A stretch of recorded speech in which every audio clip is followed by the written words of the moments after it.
কিছু কিছু সম্পর্ক এমন হয় যেখানে কেউ কাউকে চেনার দরকার হয় না, একে অপরকে দেখারও দরকার হয় না।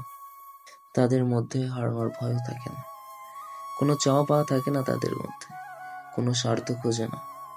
তারপরেও অনেক মায়া হয়ে যায়, শুধুমাত্র কিছু সময় ধরে দুজনের মধ্যে সামান্য কথা হওয়ার কারণেই একে অপরের প্রতি মায়া জমে যায়।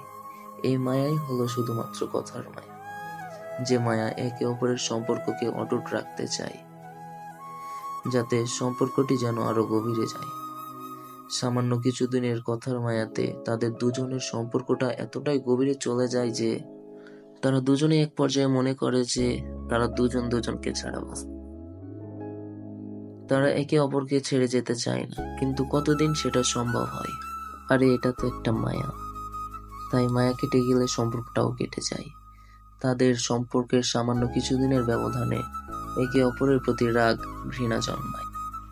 তাদের মধ্যে ছোট ছোট ক্ষোভের সৃষ্টি হয়, কিন্তু তারা একে অপরকে বলতে পারে না। তাই অবশেষে তাদের মধ্যে সামান্য ভুল বোঝাবুঝির কারণে তাদের সম্পর্কটা ভেঙে যায়, অবশেষে একে অপরকে ছেড়ে চলে যায়।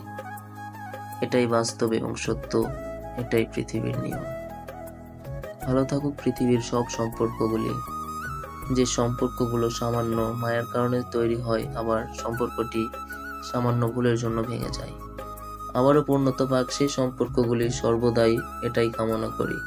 এই পৃথিবীতে মায়া জিনিসটা বড়ই অদ্ভুত, তাই কেউ যেন কারো মায়ের ময়ে আবদ্ধ হয়ে কোনো সম্পর্কে আবদ্ধ হতে চেও না। যদি কারোর মায়ে পড়ে কারোর সাথে সম্পর্কে আবদ্ধ হয়ে পড়ো, তাহলে তার শেষ পর্যায়ে দুঃখ কষ্ট ছাড়া আর কিছুই পাবে না। এটাই হয়তো স্বার্থময় পৃথিবীর নিয়ম। তো ভালো থেকো সকলে।